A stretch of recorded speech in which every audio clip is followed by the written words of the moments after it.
नमस्कार, आप देख रहे हैं जनता टीवी और मैं हूं आपके साथ प्रद्युम्न शर्मा। बुलेटिन की शुरुआत करेंगे सुपरफास्ट खबरों के साथ।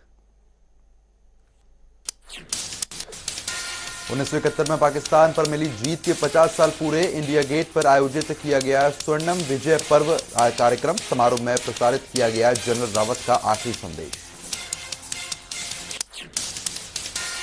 स्वर्णम विजय पर्व के दौरान रक्षा मंत्री राजनाथ सिंह ने दिवंगत सीडीएस रावत को दी श्रद्धांजलि। कहा, जनरल रावत की कमी खल रही।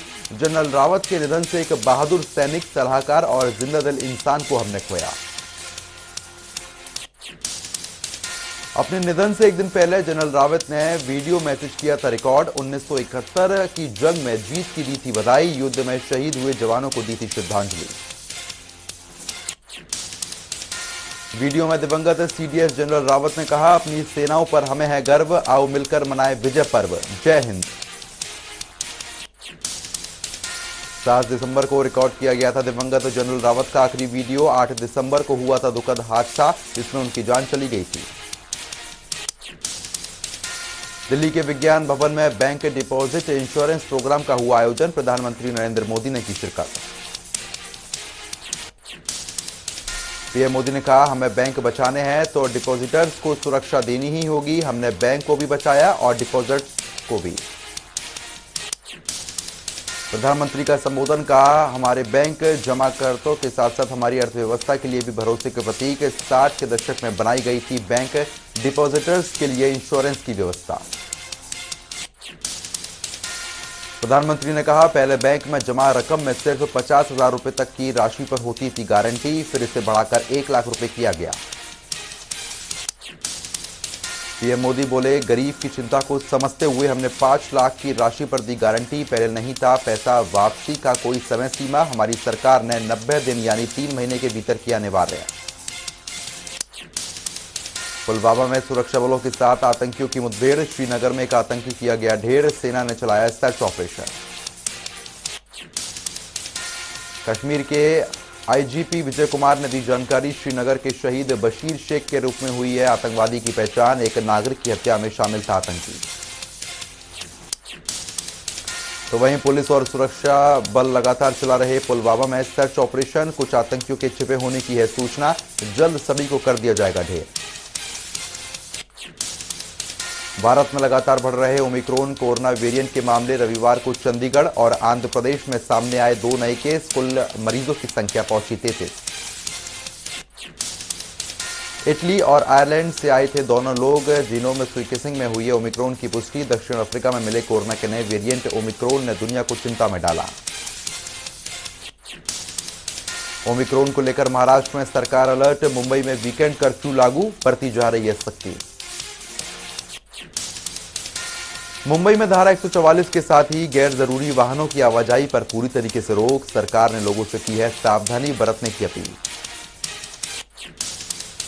राजधानी दिल्ली में कोरोना वायरस के ओमिक्रॉन वेरिएंट का दूसरा मरीज मिलने की पुष्टि। जिम्बाब्वे से लौटा था शख्स, दक्षिण अफ्रीका की यात्रा भी की थी। दिल्ली सरकार ने दी जानकारी। संक्रमित शख्स को लग चुकी है वैक्सीन की दोनों डोज। शख्स को एलएनजेपी अस्पताल में किया गया आइसोलेट।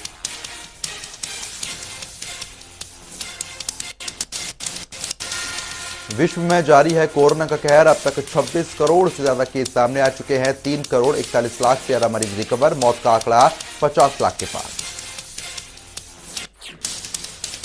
देश में 24 घंटे में 7,774 नए केस दर्ज किए गए, तो वहीं 8,464 मरीज ठीक हुए। एक ही दिन में 306 लोगों ने दम तोड़ दिया। भारत में कुल कोरोना केस 3 करोड़ 46 लाख से ज्यादा। अब तक करीब 3 करोड़ 41 लाख से ज्यादा मरीज ठीक हो चुके हैं। कुल मौतों का आंकड़ा 4,75,000 के पार। दिल्ली में कोरोना के 52 नए मामले दर्ज किए गए। कुल मामले 14,41,600 के पार। एक्टिव केसों की संख्या 380 के पार। महाराष्ट्र में कोरोना के 807 नए मामले दर्ज किए गए। कुल संक्रमितों की संख्या 66 लाख के पार पहुंच गई है। 10,000 से ज्यादा केस अभी भी एक्टिव। उत्तर प्रदेश में कोरोना के 21 नए मामले दर्ज किए गए। कुल संक्रमण का आंकड़ा 17,10,000 के पार। 500 के पार। एक्टिव केसों की संख्या 140 से ज्यादा, तो वहीं मौतों का आंकड़ा 22,900 के पार। पश्चिम बंगाल में आए कोरोना के 610 नए मामले, कुल मामले 16 लाख के पार पहुंच गए हैं। 15 लाख से ज्यादा मरीज ठीक भी हुए। मौतों का आंकड़ा 19,000 के पार। बिहार में 24 घंटे के भीतर कोरोना के 8 नए मामले दर्ज किए गए। कुल मामले 7,26,000 के पार। 60 से ज्यादा केस अभी भी एक्टिव। मौतों का आंकड़ा 12,000 के पार।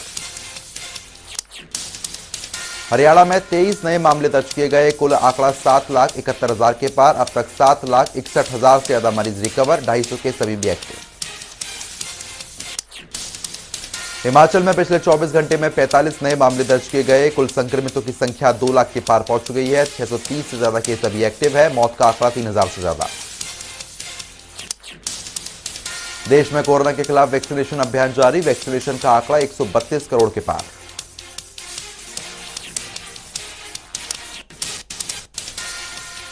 यूपी में चुनाव से पहले दिसंबर महीने में लगने वाली है तोपों की झड़ी। काशी विश्वनाथ का 95% काम पूरा। सोमवार को प्रधानमंत्री मोदी करेंगे उद्घाटन। 8 मार्च 2019 को पीएम मोदी ने किया था विश्वनाथ कॉरिडोर का शिलान्यास। 339 करोड़ रुपए की लागत से तैयार हुआ है प्रधानमंत्री मोदी का ड्रीम प्रोजेक्ट। पीएम मोदी का निजी ट्विटर अकाउंट में देर रात हैक। प्रधानमंत्री कार्यालय की ओर से दी गई जानकारी। ट्विटर हैंडल को हैक कर किया गया ट्वीट। लिखा, भारत ने आधिकारिक रूप से बिटकॉइन को दी कानूनी मान्यता।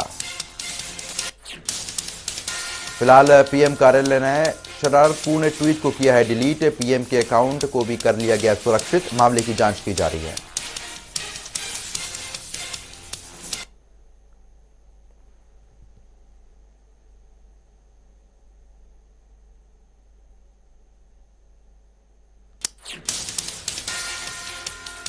प्रधानमंत्री नरेंद्र मोदी का ट्विटर अकाउंट हैक होने पर ट्वीट ने दिया है बयान। कहा, पीएम मोदी के अकाउंट में स्पिन लगने की जानकारी मिलते ही तुरंत सक्रिय विभाग। किसी अकाउंट के प्रभावित होने की नहीं मिली कोई संकेत।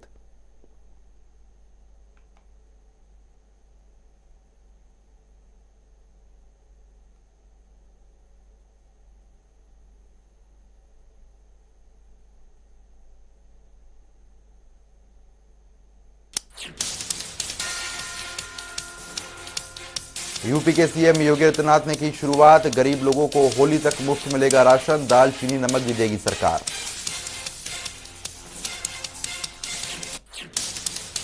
मुख्यमंत्री योगी आदित्यनाथ ने रैली को किया संबोधित। कहा, कोरोना की दूसरी लहर के समय योजना की हुई थी शुरुआत। अब दिवाली से होली तक वितरित किया जाएगा अनाज। सीएम योगी ने कहा कि डबल इंजन सरकार की है सफलता। भाजपा सरकार ने कोरोना के मुश्किल समय में भी किसी गरीब को भूखे पेट नहीं सोने दिया। सीएम योगी का संबोधन। कहा, सबको सुरक्षा, सबको सम्मान, भूखा ना रहे कोई इंसान के सिद्धांत पर काम कर रही सरकार। प्रधानमंत्री नरेंद्र मोदी की प्रेरणा और नेतृत्व में निःशुल्क राशन वितरण का महाअभियान चलाया जा रहा। राजस्थान की राजधानी जयपुर में हुई कांग्रेस की मेगा रैली। कांग्रेस अध्यक्ष सोनिया गांधी, राहुल गांधी और प्रियंका गांधी समेत कई बड़े नेता हुए शामिल। कांग्रेस नेता राहुल गांधी ने रैली को किया संबोधित। हिंदुत्व के मुद्दे पर बोले। कहा, मैं हिंदू हूं, हिंदुत्ववादी नहीं। राहुल गांधी का बयान। महात्मा गांधी ने जीवन भर सत्य की खोज की, लेकिन हिंदुत्ववादी गॉडसे ने उनके सीने में 3 गोली मार दी। हिंदुत्ववादी को सत्य से कुछ लेना देना नहीं। हिंदुत्व के मुद्दे पर राहुल गांधी ने साधा केंद्र की मोदी सरकार पर निशाना। कहा, सत्ता के भूखे होते हैं हिंदुत्ववादी। हिंदू और हिंदुत्व के बीच बताया अंतर। कहा, गांधी के थे हिंदू और गॉडसे हिंदुत्ववादी। राहुल गांधी के तीखे तेवर। कहा, 2014 में सत्ता में है हिंदुत्ववादी और हिंदू सत्ता से बाहर। हिंदुत्ववादी को हटाकर हिंदुओं को सत्ता में लाना। सोनिया राहुल के अलावा कांग्रेस ने महंगाई के मुद्दे पर अपने कद्दावर नेताओं को मंच पर किया एकजुट। केंद्र की बीजेपी सरकार पर साधा निशाना। बड़ी संख्या में कांग्रेस कार्यकर्ता हुए जमा। दिल्ली की सीमाओं से किसानों की घर वापसी तकरीबन हुई पूरी। 1 साल बाद खुला टीकरी बॉर्डर। आवाजाही पूरी तरीके से शुरू। अगले 2 दिनों में पूरी तरीके से साफ हो जाएंगे सिंगू बॉर्डर। अंतिम दौर में किसानों की घर वापसी। अंतिम खाप प्रधान का बयान। किसानों की पूरी तरह वापसी के बाद लौटेंगे किसान नेता। सोनीपत से कुंडली बॉर्डर पर जल्द वाहनों की आवाजाही होगी शुरू। पुलिस की तरफ से हटाए जा रहे बैरिकेड। मुख्य मंच को भी हटाया जा रहा। किसान आंदोलन के चलते पिछले 1 साल से बंद दिल्ली की सीमाएं खुल गई हैं। टिकरी बॉर्डर पर पुलिस ने हटाए बैरिकेड, पुलिस की ओर से भी खोला गया रास्ता। दुनिया का सबसे लंबा आंदोलन किसान आंदोलन हुआ खत्म। किसानों के संघर्ष के आगे झुकी केंद्र सरकार। 1 साल बाद अपने घर वापस लौट रहे कुरुक्षेत्र के किसान। 3 कृषि कानूनों को लेकर किसानों ने शुरू किया था आंदोलन। किसानों का कहना, लंबा संघर्ष आया काम। धरना स्थल खाली करके 15 दिसंबर को अमृतसर पहुंचेंगे संयुक्त किसान मोर्चा। गोल्डन टेंपल में दरबार साहिब में टेकेंगे मत्था। भव्य स्वागत की तैयारियां शुरू। किसान नेता गुरनाम सिंह चडूनी के नेतृत्व में करनाल से अमृतसर के दरबार साहिब जा रहे किसान। 15 दिसंबर को पहुंचेगा किसान जत्था। गुरनाम सिंह ने मीडिया से की बातचीत, कहा 380 दिन के संघर्ष के बाद किसानों की हुई यह जीत। खुशी मनाने के लिए किसान अमृतसर दरबार साहिब में टेकेंगे मत्था। गुरनाम सिंह का बयान, पंजाब विधानसभा चुनाव लड़ने की जताई इच्छा। चुनाव में अपने प्रत्याशी उतारने की तैयारी।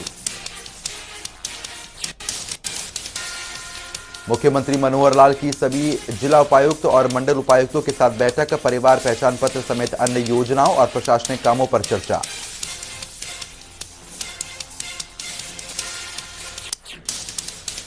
बल्लभगढ़ दौरे पर हरियाणा के परिवहन मंत्री मूलचंद शर्मा। स्थानीय लोगों ने किया भव्य स्वागत। मार्केट में पार्किंग का किया शिलान्यास। शहरी विकास प्राधिकरण के अधिकारी भी रहे मौजूद। मूलचंद शर्मा ने लोगों को किया संबोधित। बोले, बल्लभगढ़ क्षेत्र में लगातार हो रहा विकास कार्य। पार्कों के सौंदर्यीकरण और सड़कों को भी मिल रहा विकास। मूलचंद शर्मा ने कहा, लोगों की समस्याओं के नजदीक से उनको देखा है और उसे दूर करना हमारा फर्ज है। बीजेपी सरकार में सबका विकास हो रहा है। एचटीईटी परीक्षा को लेकर तैयार हरियाणा शिक्षा बोर्ड। 18-19 दिसंबर को होगी लेवल 1, 2 और 3 की परीक्षा। अभ्यर्थी आज से डाउनलोड कर सकेंगे एडमिट कार्ड।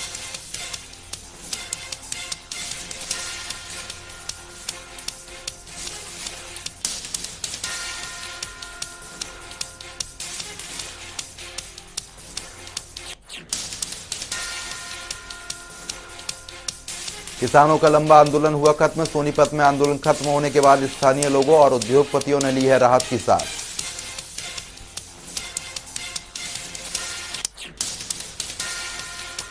लंबे समय से चल रहे आंदोलन की वजह से सिंगू बॉर्डर के आसपास की 32% कंपनियों पर लग गए हैं ताले, लेकिन अब एक बार फिर उम्मीद का सूरज निकलने लगा। उद्योगपति ने प्रशासन से की मांग, कहा जीएसटी टैक्स और बैंक इंटरेस्ट पर छूट दे सरकार ताकि किसान आंदोलन की वजह से बंद हुए उद्योग फिर से शुरू हो सके। अंबाला में कोरोना की तीसरी लहर को लेकर स्वास्थ्य विभाग ने कसी कमर। सरकारी अस्पतालों की ओपीडी में आने वाले मरीजों को इलाज से पहले कराना होगा कोरोना टेस्ट। नियम किया गया अनिवार्य।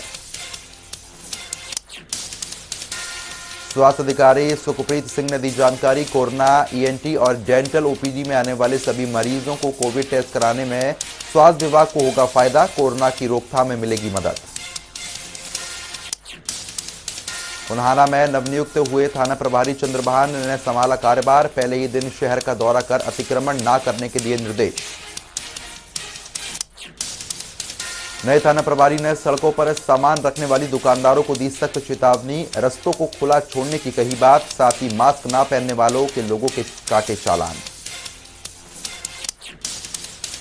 भिवानी में मिनी सरकार ने की बैठक में विकास और आवारा पशुओं के मामले पर हुई है चर्चा। पार्षदों ने विकास के लिए उठाई अपनी मांगें। आवारा पशुओं के कारण होते हैं सड़क हादसे। अब तक आवारा पशुओं के हमले से कई लोग गंभीर रूप से घायल हो चुके हैं। लोगों में रहता है भय का माहौल। टोहाना में महिला थाने में नोटों की गड्डी का वीडियो वायरल। महिला एएसआई की मेज पर रखे हैं पैसे। एसपी सुरेंद्र सिंह ने महिला एएसआई को जारी किया नोटिस। हेलीकॉप्टर हादसे में मारे गए सेना के वीरों को लेकर पूरे देश में शोक। रोहतक में भी वीरों की याद में बीजेपी युवा मोर्चा और महिला मोर्चा ने निकाला कैंडल मार्च। गुरुग्राम में देश के महान सपूत जनरल बिपिन रावत समेत हेलीकॉप्टर हादसे के शहीदों को दी गई है श्रद्धांजलि। साइबर सिटी के स्वतंत्रता सेनानी हॉल में कांग्रेस कार्यकर्ताओं ने रखा 2 मिनट का मौन। कार्यक्रम में शहर के गणमान्य लोग समेत कांग्रेसी नेताओं ने की है शिरकत। कांग्रेस नेता पंकज डाबर का बयान, बोले ईमानदार और महान सैनिक के रूप में जनरल रावत को किया जाएगा याद। देश के पहले सीडीएस जनरल विपिन रावत को किया गया नमन। केमिस्ट एसोसिएशन भिवानी ने अर्पित की श्रद्धांजलि। सभी शहीदों की आत्मा के लिए प्रार्थना भी की गई। एसोसिएशन के प्रधान देवराज मेहता का बयान, बोले देश ने खोया कोहिनूर हीरा, लंबे समय तक शहीदों को किया जाता रहेगा याद। नेपाल से लापता हुआ युवक को फरीदाबाद से क्राइम ब्रांच की टीम ने किया बरामद। परिजनों को सौंपा गया लापता युवक, माता पिता के चेहरे पर लौटी है रौनक। एएसआई के मुताबिक नौकरी की तलाश में फरीदाबाद आया था युवक। मन मुताबिक नौकरी न मिलने से परेशान था युवक, सड़क पर भटकने को था मजबूर। उकलाना में बाइक और बस की आपस में भिड़ंत, 2 लोग बुरी तरीके से जख्मी, घायलों को अस्पताल में भर्ती कराया गया। पलवल के सोहना रोड के पास बाइक सवार हमलावरों ने युवक की गोली मारकर हत्या कर दी। वारदात को अंजाम देने के बाद मौके से फरार हुए बदमाश, जिसके बाद इलाके में हड़कंप मच गया। इंद्री के गांव पटहेड़ा में एक शख्स की संदिग्ध परिस्थितियों में हुई मौत। सूचना मिलते पुलिस मौके पर पहुंची। यमुनानगर में चोरों के हौसले बुलंद। जगधारी थाने में करीब 500 मीटर दूरी पर चोरों ने घर को बनाया है निशाना। 22 तोले सोना, 40,000 की नकदी लेकर फरार। आसपास के लोगों ने ताला टूटा देखकर परिवार और पुलिस को दी सूचना। पुलिस ने मौके का मुआयना कर केस किया दर्ज, शुरू की है जांच पड़ताल। चोरों की तलाश के लिए आसपास के सीसीटीवी कैमरे को खंगाल रही पुलिस। जल्द ही मामले का खुलासा करने की कही बात।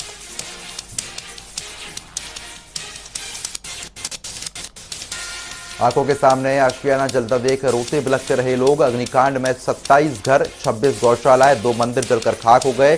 कुल 9 करोड़ रुपए का हुआ नुकसान। आग से दहल उठा है कुल्लू का मझाणा गांव। सीएम जयराम ठाकुर ने ट्वीट कर जताया दुख, हर संभव मदद का दिलाया भरोसा। अब 18 दिसंबर को दोपहर 3 बजे होगी हिमाचल मंत्रिमंडल की बैठक। विभिन्न विभागों के रिक्त पदों को भरने की मिल सकती है मंजूरी, तो नई खेल नीति को भी मिल सकती है हरी झंडी। तमिलनाडु के कुन्नूर में हेलीकॉप्टर क्रैश हादसे में विवेक कुमार का सैन्य सम्मान के साथ किया गया अंतिम संस्कार। सुहागिन का जोड़ा पहन विवेक की अंतिम यात्रा में शामिल हुई पत्नी।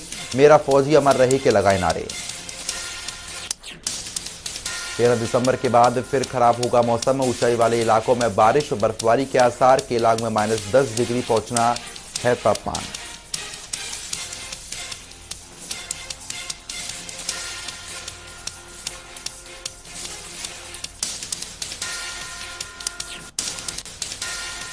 अकेले दुनिया फतह करने निकली 19 वर्षीय पायलट ज़ारा रदरफोर्ड। दक्षिण कोरिया में लैंड हुआ विमान। अगस्त ने रदरफोर्ड ने बेल्जियम हवाई अड्डे से शुरू की थी 51,000 किलोमीटर की लंबी यात्रा। डेमोक्रेसी समिट में तिलमिलाया चीन। अमेरिका पर विभाजन और टकराव को भड़काने के लिए लगाए आरोप। कहा लोकतंत्र को जनसंहार के हथियार के रूप में इस्तेमाल करने का भी आरोप लगाया। सेंटा क्लॉज जैसी कोई चीज नहीं होती, बच्चों से बोले इटली के बिशप। बयान के बाद मचा बवाल, अब बच्चों से मांगी माफी। तो अभी के लिए सिर्फ इतना ही, लेकिन खबरों का सिलसिला लगातार जारी है। नमस्कार।